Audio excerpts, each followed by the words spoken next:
So hello नमस्कार, स्वागत आप सभी का। मैं हूं सुख पालीवाल और लिंकिंग लॉस आपके अपने ऑनलाइन लीगल प्लेटफॉर्म पर आप सभी का स्वागत एंड वेलकम। देखिए, जुडिशरी एग्जाम के अंदर 3 फेज होते हैं। पहला फेज जहां पर एमसीक्यू बेस्ड पैटर्न रहेगा और वो सिर्फ आपका एक क्वालिफाइंग एग्जाम है। इसका मार्क्स जो है वो आपके मेरिट में ऐड नहीं होता है। आपकी जो फाइनल मेरिट बनती है उसके अंदर आपके मेंस एग्जाम यानी कि जो सेकंड फेज है, जहां पर सब्जेक्टिव आपको क्या करना पड़ता है, आंसर राइटिंग है जो करना होता है, तो उसके मार्क्स और साथ ही साथ में जो तीसरा फेज होता है इंटरव्यू, उसके मार्क्स कंबाइंड करके आपकी मेरिट है जो तय की जाती है। कुछ राज्य भारत के ऐसे हैं जहां पर इंटरव्यू के अंदर मिनिमम मार्क्स का क्राइटेरिया दे रखा है और कुछ राज्य ऐसे हैं जहां पे मिनिमम मार्क्स का कोई भी क्राइटेरिया नहीं दे रखा है। यानी कि आप अगर मेंस में अच्छा स्कोर करके आ रहे हैं और इंटरव्यू के अंदर अगर 0 भी आ रखा है तो भी आपके सिलेक्शन की पॉसिबिलिटी है। लेकिन आपको यह बात ध्यान में रखनी पड़ेगी कि इंटरव्यू जो है वो एक जुडिशियल एस्पिरेंट की प्रिपरेशन का एक बहुत इंपॉर्टेंट पार्ट है जो होता है। कहा जाता है कि इंटरव्यू की तैयारी जो हमेशा एंड में होती है जब आप मेंस का एग्जाम क्वालिफाई कर लेते हो, लेकिन ऐसा है नहीं। ध्यान रखना, जब हम लोग रेगुलर कोई भी क्लास अटेंड कर रहे हैं, जैसे मान लो आपने कहीं पर भी अगर जुडिशरी के सेगमेंट को, जुडिशरी के गाइडेंस को ज्वाइन कर रखा है या फिर आप सेल्फ स्टडी कर रहे हैं, तो उसी दौरान आपको प्रीलिम्स का, मेंस का और इंटरव्यू का एंगल ध्यान में रखना होता है। यहां पर ड्यूटी होती है एक टीचर की, एक पढ़ाने वाले की, कि वो स्टूडेंट को बताए कि देखो ये क्वेश्चंस मेंस के एंगल से बन रहा है और यहां पे ये सवाल जो है आपके इंटरव्यू के एंगल से बन सकता है। लेकिन फिर भी ऐसे 10 पॉइंट जो एक जुडिशियल एस्पिरेंट को इंटरव्यू के पॉइंट ऑफ व्यू से ध्यान में रखने, वो 10 बातें मैं आपको अभी इस सेशन के अंदर बताने वाला हूं। और मेरा विश्वास है कि अगर आप इन 10 पॉइंट्स को अपने इंटरव्यू के अंदर अच्छे से ऑब्जर्व करके जाएंगे तो 100% इसका बेनिफिट आपको आपके इंटरव्यू की एफिशिएंसी के अंदर देखने को मिलेगा। देखिए, सबसे पहली जो चीज होती है वो ये होती है कि आपको है ना जुडिशियल इंटरव्यू का ऑब्जेक्ट समझना पड़ेगा। कहने का मतलब ये कि आप जुडिशरी का जो इंटरव्यू दे रहे हो वो है क्यों, what is the purpose.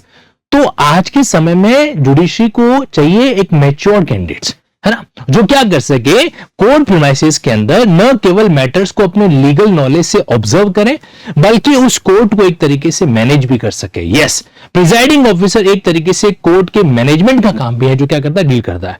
Advocates के टेम्पर को कैसे हैंडल करना है या फिर उस सिचुएशन को कैसे समझना है ना, वो सारी बातें एक जुडिशियल ऑफिसर में चाहिए होती है। इसीलिए कहीं न कहीं उसका पर्सनैलिटी, उसका प्रेजेंस ऑफ माइंड, किसी सिचुएशन को किस तरीके से रिएक्ट करता है, उसका कम्युनिकेशन स्किल, उसका जजमेंट और इम्पार्शियल होने का एटीट्यूड, इम्पार्शियल का मतलब होता है निष्पक्ष है जो रहना, और साथ ही साथ में उसका जनरल अवेयरनेस और लीगल नॉलेज। देखो, चूंकि जो कैंडिडेट इंटरव्यू दे रहा है वो ऑलरेडी मेंस एग्जामिनेशन क्या करके आया है, क्रैक है जो करके आया है, तो यहां पर उसके लीगल नॉलेज पे किसी तरीके का कोई डाउट है जो नहीं होता है। लेकिन मेंस एग्जामिनेशन आपने कहीं ऐसा तो नहीं है कि बाय हुक एंड क्रुक ऐसे ही निकाल दिया हो कि संजोग से जो पढ़ के गए थे वो आपको एग्जाम के अंदर देखने को मिल गया और अकॉर्डिंगली आपका बेड़ा पार हो गया। इसीलिए यहां पर थोड़ा बहुत टेस्टिंग जो है वो आपकी लीगल नॉलेज की भी अच्छे तरीके से की जाती है। तो बेसिकली ये 5 चीजें हैं, personality, presence of mind, communication, आपका जजमेंट, इंपार्शियलिटी और साथ ही साथ में आपका जो बेसिक अवेयरनेस है वो किस तरीके से है।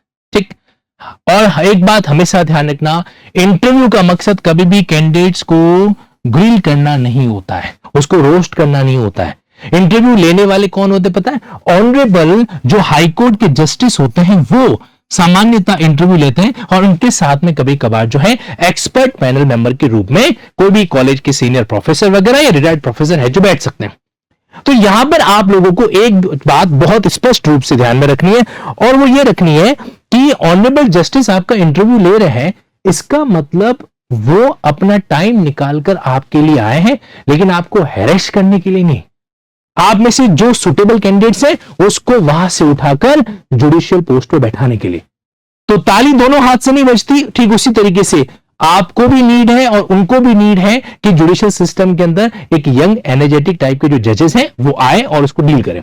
तो पहली बात तो ये कि आपका जो ये इंटरव्यू है वो आपका इंटरोगेशन नहीं है, ये याद रखिएगा। ठीक, ये सिर्फ आपका क्या है, साक्षात्कार है, इसमें आपके बारे में बेसिक बात जानी जाती है। First point. तो कई बार पता है क्या होता है कि हमें जरूरी नहीं है कि जितने सवाल पूछे जाए सारे के सारे आए। अब आपका इंटरव्यू 20 मिनट्स का चला, उस 20 मिनट्स में उन्होंने 20 क्वेश्चंस पूछ लिए और तकरीबन 5 से 6 सवालों का आंसर आपको नहीं आ रहा है, नहीं आ रहा तो नहीं आ रहा, कोई बात नहीं।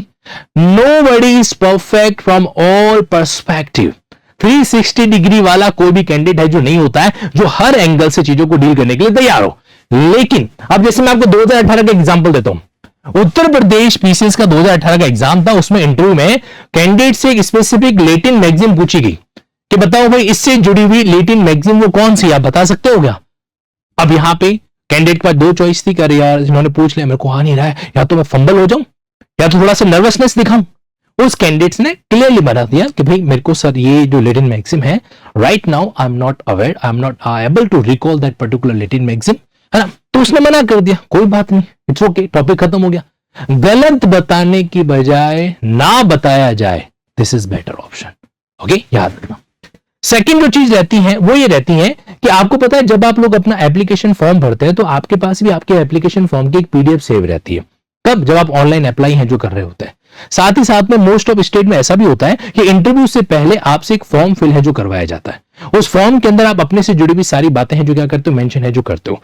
तो आपने जो फॉर्म पहले फिल कर रखा है वगैरह, उस चीज को एक बार अच्छे से ऑब्जर्व जरूर कर लो, क्योंकि आपका जो बोर्ड होगा ना, उस बोर्ड के पास में संभावना है कि उस इंटरव्यू के फॉर्म की एक कॉपी हो। ओके, और उसमें वो देखेंगे भाई आपने ये कर रखा है, वो कर रखा है, आपने एलएलएम कर रखा है, तो वो जानकारी एक तरीके से उनके सामने आ जाती है। हॉबीज क्या है, तो अपना जो वो एप्लीकेशन फॉर्म है ना, वो एकदम अच्छे तरीके से माइंड में सेट कर लो। ओके, यानी कि आपका जो डिटेल एप्लीकेशन फॉर्म है अगर फिल करवाया गया है तो अच्छी बात है, या फिर आपने एग्जाम के फॉर्म के लिए अप्लाई करते समय जो फिल किया था तो वो आपकी जानकारी में रहना चाहिए। करेक्ट, क्योंकि उसी में से कई बार वो चीजें है ना उठा के पूछ लेते हैं, और कई बार ऐसा होता है कि आपके आंसर में से उनका अगला सवाल है जो होता है, आपसे पूछा कि आपने कभी जुडिशियल इंटर्नशिप करी है क्या, या आपने किसी फर्म को ज्वाइन कर रखा है क्या?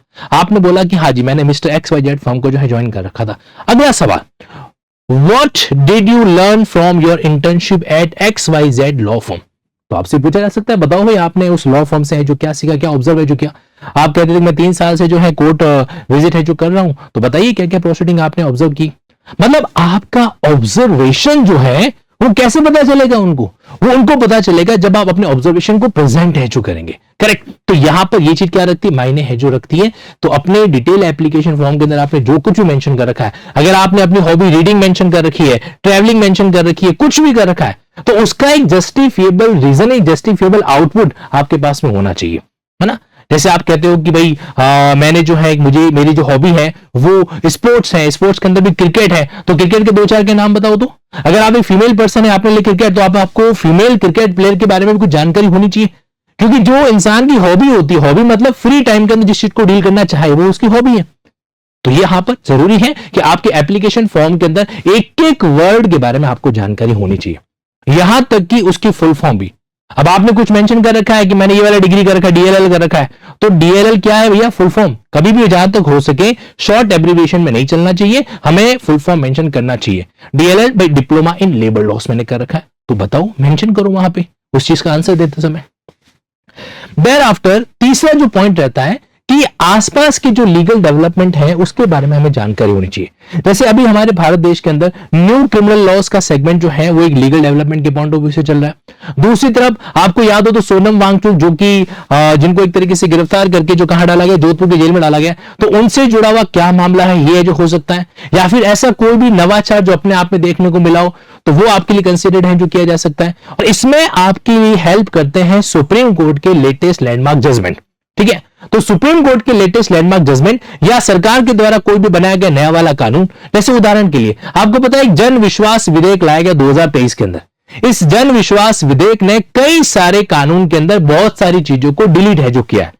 तो अब आपके पास इसके पास थोड़ी जानकारी होनी चाहिए। डेटा प्राइवेसी को लेकर एक लॉ लाया गया, उसकी जानकारी है जो होनी चाहिए, है ना। और भी क्रिप्टो करेंसी को रेगुलेट करने के बारे में कोई बातचीत हो इस पॉइंट ऑफ व्यू से, या फिर जैसे ये सट्टा मार्केट नहीं है जहां पर ये इस तरीके से गैम्बलिंग वगैरह की जाती है, तो उसको गवर्न करने के लिए, उसको रेगुलेट करने के लिए क्या है, कोचिंग इंस्टीट्यूट को रेगुलेट करने के लिए नया वाला लॉ कुछ आ रखा है। तो ये होते हैं रिसेंट लीगल डेवलपमेंट। जरूरी नहीं है कि हमें ईच एंड एवरीथिंग पता हो, लेकिन खासकर जो पब्लिक पॉइंट ऑफ व्यू से जुड़ी हुई चीज होती है वो हमारे दिमाग में होनी चाहिए। तो रिसेंट लीगल डेवलपमेंट के बारे में आप थोड़ा सा जानकारी रखने का प्रयास जरूर करें। Okay, now moving ahead. तो ये तो हुई 3 बातें। अब मैं बात करता हूं इसके 4th पॉइंट पे। तो 4th पॉइंट ये है कि यहां पर देखो, अपना कम्युनिकेशन स्किल जो है वो आपको बढ़िया से रखना चाहिए। देखो, कम्युनिकेशन स्किल जो है वो बहुत मायने रखता है। हम किसी बात को सामने वाले पर्सन को किस तरीके से कन्वे कर रहे हैं, किस तरीके से समझा रहे हैं, किस तरीके से प्रेजेंट कर रहे हैं, दैट्स मैटर। आपसे पूछा कि बताइए कि एक वैलिड कॉन्ट्रैक्ट ऑफ सेल है जो क्या होता है। अब वैलिड कॉन्ट्रैक्ट ऑफ सेल की जब हम बात करते हैं तो वहां पर हमें section 54 TP act, section 5 TP act और साथ ही साथ में सेक्शन 10 इंडियन कॉन्ट्रैक्ट एक्ट का यूज करते हुए कंबाइंड आंसर है जो देना चाहिए। आपने हमारा आंसर क्या रहना चाहिए कि सर सेल कॉन्ट्रैक्ट या contract of sale of immovable property must be valid as per the condition as prescribed under section 54 and section 5 of the Transfer of Property Act. Like the party must be competent to transfer. The property must be the immovable person. The person whom the property has been transferred, he must be competent person to contract. And along with that, the basic condition as enumerated by the section 10 of Indian Contract Act, like the consent must be free, like the object and consideration must be lawful, like the party must be competent as per the section 11, 12. If all these conditions are satisfied, then we can say there is a valid contract of sale under the eyes of law, in the eyes of law. अब इसको आप अपने हिंदी में भी transfer करना है, transfer है जो कर सकते हैं। सो बेसिकली जो है ना, हमें क्या करना है, अपनी प्रेजेंटेशन को आत्मविश्वास के साथ सामने वाले को बताना है। जरूरी नहीं है कि वो हर चीज को आपको डिटेल में पूछने की इच्छा है जो रखे। ओके, तो यहां पे कम्युनिकेशन स्किल का सेगमेंट आपके बीच में आ जाता है। अच्छा, आप पता है क्या कर सकते हो, एक फॉर्मूला यूज कर सकते हो। कभी भी किसी सवाल को इंट्रो, एनालिसिस, कंक्लूजन, शुरुआत में उसका बेसिक इंट्रोडक्शन देना, फिर उसका एक एनालिसिस तैयार करना और फिर उसका कंक्लूसिव रिमार्क है जो देना। आप है ना, ये 3 फॉर्मूला इस्तेमाल, इसको 3 वर्ड फॉर्मूला बोलते हैं, इंट्रो, एनालिसिस एंड कंक्लूजन। तो पहले उसका एक बेसिक इंट्रो तैयार किया जाए, फिर उसका एनालिसिस सामने रखा जाए और फिर कंक्लूसिव रिमार्क अपने पॉइंट ऑफ व्यू से क्या होती है वो है जो दी जाए। तो यहां से ऐसे सवाल जो है ना वो सामान्यतः सिंपल वाले पूछे जाते हैं, क्योंकि यहां पर वो सिर्फ और सिर्फ आपका कम्युनिकेशन स्किल जो है वो जज करना चाहते हैं और कुछ भी नहीं। Okay, so this one is the 5th point. अब देखिए, अच्छा एक और चीज ध्यान रखना, कभी भी है ना, तो ये जो फिलर्स अपन यूज करते हैं ना, लाइक, यू नो, ये कभी भी यूज नहीं करना, क्योंकि ये इनफॉर्मल कम्युनिकेशन का पार्ट होता है। जैसे मुझसे पूछा गया कि why have you done your LLM in criminology. Sir I have done my LLM in criminology because ये जो यहाँ ना फिलर्स आ रहा है, you know, the criminology an important aspect in our judicial system. You know what you know ना, ये informal है, तो ऐसे वर्डिंग को हमें इस्तेमाल नहीं करना चाहिए। Like sir we are going that वगैरह नहीं। अगर आप सपोज कोई एग्जाम्पल देना चाहते हो, sir if you allow me I would like to exemplify it, फिर आप अपना एग्जाम्पल दे दीजिए वहां पे, है ना। तो ये इन चीजों से हमें बचना चाहिए। अच्छा देखो, कम्युनिकेशन में कभी कभी बड़े भारी भड़कम वर्ड यूज करना जरूरी नहीं है। जरूरी नहीं कि हम बहुत ही कॉम्प्लेक्स टाइप का कोई वर्ड इस्तेमाल करें, हम सिंपल भाषा के अंदर भी चीजों को कन्वे है जो कर सकते हैं। देखो स्वाभाविक है कि आपका जो इंटरव्यू लिया जाता है, अगर आप हिंदी मीडियम के स्टूडेंट हैं तो आपको घबराने की जरूरत नहीं है। अक्सर बोर्ड आपसे पूछ लेता है कि in which language are you comfortable, पूछ लिया जाता है, तो उस समय बता दीजिए कि हिंदी या इंग्लिश जैसा भी है। अब वहां पे आपने शुरुआत में हिंदी बताया, या किसी बोर्ड ने आपसे सवाल जो है वो इंग्लिश में पूछा या हिंदी में पूछा, अब आप उसका जवाब अंग्रेजी में दे रहे हो। अब शुरुआत में तो आपने बोला हिंदी मीडियम के, ऐसा कई बार हुआ है, शुरुआत में आपने बताया हिंदी मीडियम को प्रेफर करेंगे, उसके बाद उसने सवाल भी हिंदी में पूछा और फिर आप जवाब अंग्रेजी के अंदर दे रहे हो, ये गड़बड़ हो जाएगा। हाँ, टेक्निकल वर्ड्स इंग्लिश में बोले जा सकते हैं, इसको लेकर कोई दिक्कत वाली बात नहीं है, है ना। जैसे मान लीजिए कोई वर्ड आ जाता है सेल, तो अगर आपने अपना आंसर देते समय वर्ड सेल यूज कर दिया, विक्रय यूज नहीं किया, कोई बात नहीं, दिक्कत वाला कोई इशू है जो नहीं है। Now see the next point, तो ना इन चीजों का हमें थोड़ा सा क्या ध्यान है जो रखना चाहिए। मैं आपको इसका पूरा पीडीएफ अवेलेबल कराने वाला हूं, डोंट वरी, ये जितने भी पॉइंट्स है ना, इसका व्यवस्थित पीडीएफ जो है एग्जांपल के साथ में आपको मिल जाएगा। अगला जो हमारा है उसमें इंपॉर्टेंट है बॉडी लैंग्वेज और साथ ही साथ में आपका पर्सनैलिटी। देखो आपका पर्सनैलिटी कैसा है ये आप नहीं जानते, ये जानता है कोई थर्ड पर्सन, कोई सेकंड पर्सन। जिनसे आप मिलते हो वो आपकी पर्सनैलिटी के बारे में ज्यादा अच्छे से बातचीत है जो कर सकता है ना। तो ऐसे केसेस के अंदर आप कभी भी अनजान पर्सन से मिलो, किसी के साथ में डेट्स वगैरह करते हो, है ना, हेलो हैंडशेक वगैरह करते हो, तो वहां से आपका व्यक्तित्व पता चलता है। हम जो है किस पोजीशन के अंदर बैठते हैं, किस तरीके से बैठते हैं। अब जैसे वो इंटरव्यू बोर्ड चल रहा है, अब मैं चेयर पे एकदम पैर पे पैर रख के बैठा हूं ना, ये बैड मैनर्स हो गया। या फिर मेरे पैर इस तरीके से शिवरिंग कर रहे हैं, ये बैड मैनर्स हो गया। या फिर मान लीजिए मैं ऐसे ऐसे इस तरह से नाखून चाहिए उनको कर रहा हूं, ये बैड मैनर्स हो गया। मतलब कई सारी चीजें, ऐसे एकदम ऐसे बैठ गया, ये बैड मैनर्स हो गया। मतलब हमारी बॉडी लैंग्वेज का जो एटीट्यूड है वो आत्मविश्वास से होना चाहिए और सबमिसिव होना चाहिए। आप इस तरीके से अपने हैंड्स को यूं रख सकते हैं, आप ऐसे भी रख सकते हैं, कोई दिक्कत नहीं है, आप यूं भी रख सकते हैं सबमिसिव मोड के अंदर। अब देखो ये टोटल हो गए हमारे सामने 6 पार्ट। अब इसका 7 पोर्शन ध्यान से देखिएगा। देखो अगर हमें खुद को बार बार एनालिसिस करना है ना, तो कहीं ना कहीं हमें मॉक इंटरव्यूज पे अच्छा फोकस है जो करना चाहिए। मॉक इंटरव्यूज के अंदर आप क्या करते हो, सामने पैनल मेंबर के सामने बैठते हो और उस समय जो है ना आपका एक मेंटल स्टेट अलग एंगल से वर्कआउट करता है। तो मॉक इंटरव्यूज आपको थोड़ा ग्रूम करता है। अब देखो आजकल जैसे मान लीजिए कई ऐसे इंस्टीट्यूट है जो मॉक इंटरव्यूज की फैसिलिटीज आपको देते हैं।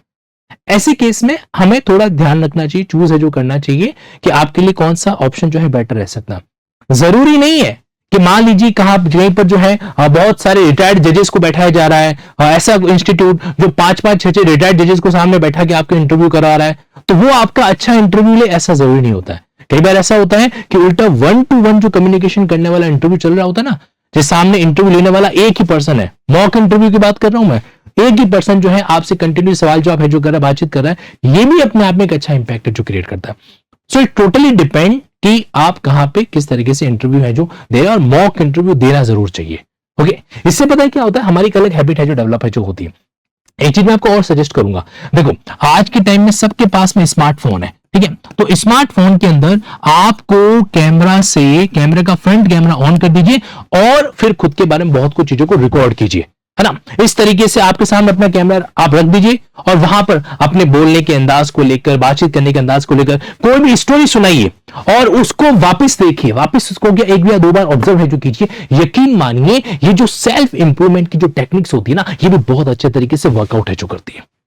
नाउ मूविंग अहेड, तो आपको मॉक इंटरव्यू अगर देना है तो लिंकिंग लॉस पर भी आपके लिए एक बहुत अच्छी फैसिलिटी है, और वो ये है कि यहां पर हम हर उस कैंडिडेट्स का, चाहे वो किसी भी स्टेट जुडिशरी को प्लान क्यों ना कर रहा हो, तो उसके लिए मॉक इंटरव्यू की सुविधा है जो देते हैं। ओके, लेकिन शर्त ये है कैंडिडेट्स के अंदर डेडिकेशन होना चाहिए, कैंडिडेट सीरियस है जो होना चाहिए। ओके, तो ऐसे केस के अंदर यहां पर आप इस क्यूआर कोड को स्कैन करते हुए क्या कर सकते हैं, इस क्यूआर कोड को स्कैन करके एक गूगल फॉर्म फिल कर सकते हैं अगर आप जुडिशरी के मॉक इंटरव्यू में अपीयर होना चाहते हैं तो।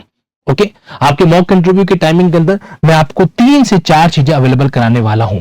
नंबर 1, एक तो जो आपका मॉक इंटरव्यू होगा ना, उसका वीडियो लिंक, उसका अनलिस्टेड वीडियो लिंक आपको इमीडिएटली भिजवाया जाएगा। इससे पता है क्या होगा, आप अपना ही मॉक वापस देख सकते हो। कई बार क्या होता है कि आपका मॉक रिकॉर्ड कर दिया, अब जब फाइनली आपको सिलेक्शन होगा तो फिर वो जो है यूट्यूब चैनल पे उसको अपलोड कर देता है। नहीं, ना तो लिंकिंग लॉ का ऐसा सिस्टम है और ना हम ऐसा कभी करेंगे। मैं वीडियो आपके लिए इसलिए भी रिकॉर्ड करता हूं क्योंकि आपको इमीडिएटली वो चीज अवेलेबल हो जाए तो आप खुद का ऑब्जर्वेशन कर सके, और साथ ही साथ कैंडिडेट्स को एक ऑप्शन भी देता हूं। मान लीजिए एक्स कैंडिडेट्स और वाई कैंडिडेट दोनों ने मॉक इंटरव्यू दिया, तो एक्स से पूछा जाएगा कि वाई तुम्हें अपना मॉक शेयर कर रहा है, क्या तुम वाई को अपना एक्स देना चाहोगे, अपना जो है मॉक देना चाहोगे। अगर दोनों हाँ भरते हैं ना, तो एक्स को वाई का इंटरव्यू और वाई को एक्स का इंटरव्यू है जो दे दिया जाता है, ताकि वो एक और चीज को ऑब्जर्व है जो कर सके। तीसरा पॉइंट, जितने भी पुराने मॉक इंटरव्यूज हैं उनका ऑडियो वर्जन उनको मैं लिंकिंग ऐप पर अवेलेबल कराता हूं। ऑडियो वर्जन, वीडियो वर्जन नहीं, ऑडियो वर्जन। सवाल उनके कानों में सवाल सुनाई दे रहे हैं, आंसर सुनाई दे रहे हैं, ताकि वो और खुद को उससे क्या कर सके, प्रिपेयर है जो कर सके। इतना ही नहीं, उनको इंटरव्यू का ई एक्सेस, इंटरव्यू के मटेरियल का ई एक्सेस भी है जो प्रोवाइड किया जाता है, ताकि वो सवालों को भी प्रिपेयर है जो कर सके कि कितने तरीके के सवाल है जो बन सकते हैं। और साथ ही साथ सिलेक्टेड कैंडिडेट की जो स्टडी है पीडीएफ फॉर्मेट के अंदर वो भी अवेलेबल होती है, और रियल टाइम में उन कैंडिडेट से क्या सवाल पूछे गए उसको भी हम एड ऑन है जो करते हैं। तो ओवरऑल एक कॉम्प्रिहेंसिव पार्ट जो उसका तैयार हो जाता है। और रही बात मॉक इंटरव्यू, तो देखो फर्स्ट 1, 2 और 3 मैक्सिमम मॉक इंटरव्यू जो है वो प्लान किए जा सकते हैं depending upon the date and the availability of that candidates in that particular mock interview. Okay, now तो आप अगर चाहें तो लिंकिंग लॉ के मॉक इंटरव्यू से कनेक्ट है जो कर सकते हैं। 4th पॉइंट आपको चलिए, जो 8th पॉइंट है जो आपको ध्यान में रखना है, वो क्या होता है, हमेशा जो भी कॉन्स्टिट्यूशनल और हमारी जो प्रोसीजर सेगमेंट है उसका पर्पस आपको पता होना चाहिए। मतलब थोड़ा सा क्विकली रिकॉल कर दीजिए, और इसके लिए सबसे बढ़िया चीज होती है 2। देखो, अगर आप सारे कानून को क्विकली रिकॉल करना चाहते हैं तो अगर आपके पास लिंकिंग चार्ट्स हैं तब तो अच्छी बात है। लिंकिंग चार्ट्स कौन से, खासकर मेजर लॉ वाले, ठीक है, या माइनर लॉ वाले। और अगर नहीं है तो आप अपने बेरेट की इंडेक्स को अपना हथियार बनाओ। बेरेट की इंडेक्स को क्या करो, अपना हथियार है जो बनाओ। आपको पता है मैंने स्पेसिफिकली एक बुक लॉन्च की जिसका नाम है सेक्शन रेफरेंस बुकलेट। ये जो सेक्शन रेफरेंस बुकलेट है इसमें और कुछ नहीं है, इसमें सभी बेरेट का एक तरीके से कंबाइंड इंडेक्स है जो दे रखा है सब्जेक्ट वाइज। इससे पता है क्या होता है, कैंडिडेट जो है ना वो सिर्फ उस एक बुकलेट में अलग अलग चीजों को टर्न करते हुए, इंडेक्स को देखते हुए, हाईलाइट जो कीवर्ड है उनको ऑब्जर्व करते हुए क्या कर सकता है, खुद को प्रिपेयर है जो कर सकता है। ओके, और लिंकिंग चार्ट्स, ये तो नो डाउट आपके लिए बहुत स्मार्ट टेक्निक है, अगर आप इसको फॉलो करते हैं तो इसको आप मेडिटेशन के लिए भी इस्तेमाल है जो कर सकते हैं। तो आपको फाइनल टाइम के अंदर क्या करना चाहिए, जितने भी बेर एक्ट है उनके प्रीएम्बल को ऑब्जर्व करना चाहिए, उस एक्ट का पर्पस क्या है ये देखना चाहिए, उसके मोटा मोटी क्या क्या प्रोसीजर को मेंशन कर रखा है, इस चीज को ध्यान में जो रखना चाहिए। ओके, तो जो प्रोविजंस है, अच्छा देखो एंड मोमेंट में ज्यादा गहराई में मत जाओ कभी भी, है ना। आपका जब लास्ट के 2, 4, 5 दिन बचे हुए हैं तो उस दौरान किसी भी सब्जेक्ट को ज्यादा डेप्थ में मत पढ़ो। अब बोर्ड आपसे ये नहीं पूछेगा कि बताओ भाई explain the procedure to be perform by the juvenile justice board, इतना डिटेल नहीं पूछने वाले। वो आपसे क्या पूछेंगे, आपसे जनरल सेगमेंट के अंदर जानना चाहेंगे कि भाई जुवेनाइल जस्टिस बोर्ड के बारे में सुना है क्या होता है ये, वो ये पूछेंगे आपसे। ओके, चाइल्ड वेलफेयर कमेटी क्या होती है, एक्सप्लेन है जो करो। पॉक्सो के मैटर में कौन कौन से ऑफेंसेज जो हो सकते हैं उसके बारे में बताओ। अब इस ऑफेंस की परिभाषा बताओ, नहीं ऐसा नहीं पूछा जाता है कि मिसचीफ क्या होता है उसकी परिभाषा बताओ। हाँ, अटेंटिव हमें रहना है। अब आपसे पूछा कि बताओ भाई मिसचीफ रूल क्या है, सवाल क्या था, मिसचीफ रूल क्या है एक्सप्लेन कीजिए। अब मिसचीफ रूल बेसिकली इंटरप्रिटेशन का एक रूल है जिसको हेडन रूल वगैरह भी कहते हैं, और मिसचीफ अपने आप में बीएनएस का एक ऑफेंस है। अब आपने सिर्फ इतना ही सुना कि मिसचीफ क्या है बताओ, मिसचीफ रूल इन्होंने वर्ड बोला तो रूल आपके कानों तक पहुंचा नहीं, या फिर आपने उसको एक तरीके से सुन नहीं पाए हो, अब आप मिसचीफ को एक्सप्लेन करने लगे। नहीं, आप उनसे रेस्पेक्टफुली वापस पूछ लीजिए, sir I apologise but will you please repeat the question, simply पूछिए, है ना। तो अकॉर्डिंगली वापस पूछेंगे, क्योंकि देखो सवाल कुछ और पूछा आंसर कुछ और नहीं लगे तो वो ये सुनना सोचेंगे कि भाई तुमने गलत सुन लिया, वो तो ये सोचेंगे अच्छा इसको आता ही नहीं तो और कुछ जवाब देने लग गया अकॉर्डिंगली। ठीक है, तो ये बातों का हमें ध्यान रखना है, खासकर प्रीएम्बल जो है वो बहुत मायने जो रखता है, किस कानून ने किसको खत्म किया ये हमें जानकारी में होना चाहिए। अब 2023 का आपका नया बीएनएसएस आया तो इसने सीआरपीसी 1973 को खत्म किया, आपके जुवेनाइल जस्टिस एक्ट 2015 आया, इसने जेजे एक्ट 2000 को खत्म है जो किया, तो ये जानकारी में होनी चाहिए, पता होना चाहिए इसके बारे में। ओके, अच्छा एक और पॉइंट आपके सामने क्या रहता है, जैसे कि जो भी जुडिशियल टेम्परामेंट है, मतलब बेसिकली वो आपसे एक लॉयर की अपेक्षा नहीं रख रहे हैं, वो ये नहीं चाहते कि आप एकदम एग्रेशन में आके वकालत वाली बातें करो ना, वो चाहते हैं कि आप एक काम पर्सन जो कि जुडिशियल ऑफिसर बनने जा रहा है उसका कैलिबर रखते हो कि नहीं रखते हो। ठीक है, तो यहां पर जो है ना आप में से वो किसको जो है एक पोटेंशियल जुडिशियल ऑफिसर को देखना है जो चाहते हैं, तो पेशेंस रखना, जल्दबाजी नहीं दिखाना, अपना लिसनिंग स्किल जो है सुनना, अच्छे से सुनना बहुत जरूरी है। ओके, ऐसा नहीं कि उनके सवाल कंप्लीट नहीं हुए उससे पहले आपने इंटरप्ट है जो उनको कर दिया हो। ठीक है, अपना व्यवहार जो है एकदम न्यूट्रल रखना, एथिकल माइंडसेट। एथिकल माइंडसेट पता है क्या कहता है, मतलब अपनी कोई भी नेगेटिव थ्योरी लेके नहीं चलना। नेगेटिव थ्योरी मतलब अगर मान लीजिए सपोज करो कि आप बिलीव नहीं करते कि बेटियों को पिताजी की प्रॉपर्टी में हिस्सा नहीं मिलना चाहिए, फिर भी अपना ये सोच, ये थॉट प्रोसेस वहां पे मत लाइए।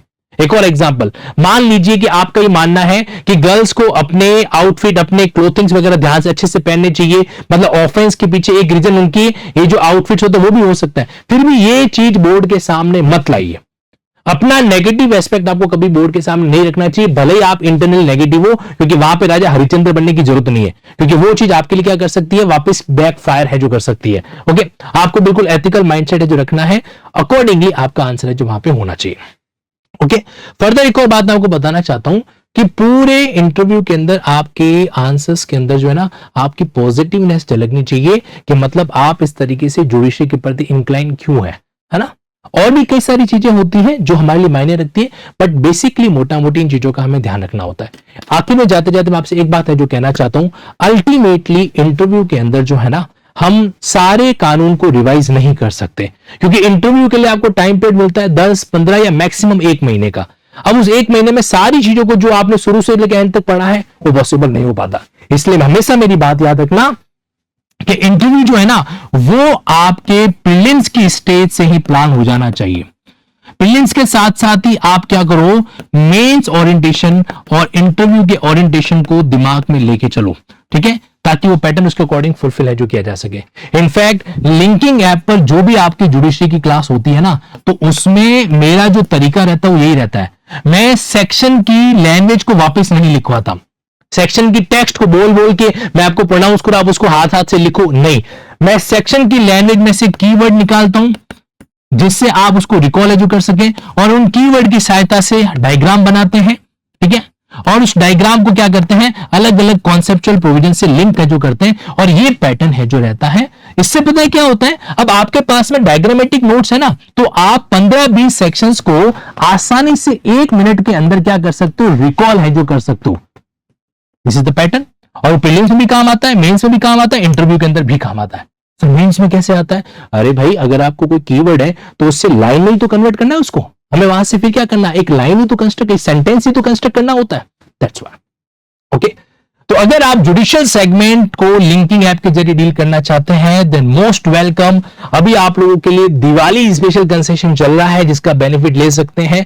इसके तहत जो है आपको 15 मंथ का सेगमेंट, हैप्पी दिवाली सेगमेंट के आपको कोड यूज करते हुए 30,000, यही प्राइस आपको आफ्टर दिस सेगमेंट 1 लाख में अवेलेबल है जो होगा 85 प्लस जीएसटी।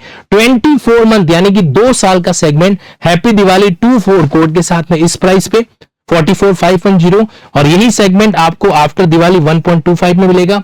और 36 मंथ का हैप्पी दिवाली 36 लमसम 55 के अंदर, और यही आपको आफ्टर दिवाली जो टाइम पीरियड है उसके बाद में जो है कब खत्म होगा, कब मिलेगा आपको 1.5 के अंदर।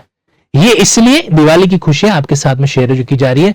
अच्छा, इसके अंदर एडवोकेसी का गाइडेंस भी इंक्लूड है, नेट एग्जाम की तैयारी भी इंक्लूड है, एआई भी इंक्लूड है, और एपीओ एपी जो तैयार करते हो ना वो भी आपका तैयारी इसके अंदर इंक्लूड है, मेंस इंटरव्यू सेगमेंट को साथ में रखते हुए। और ये जो 36 मंथ है इसके साथ आपको स्टडी मटेरियल का किट भी जो है अवेलेबल करवाया जाएगा। ओके, डिग्लॉड क्लासेस का पैटर्न रहता है अपनी जगह पे। एनीवे, मेन बात आपको ध्यान रखना है, if you are going to prepare for judiciary interview then most welcome. Proper तरीके से खुद को तैयार करता है ताकि इंटरव्यू के अंदर अपनी बेस्ट परफॉर्मेंस दे सके। थैंक यू, जय हिंद, जय भारत।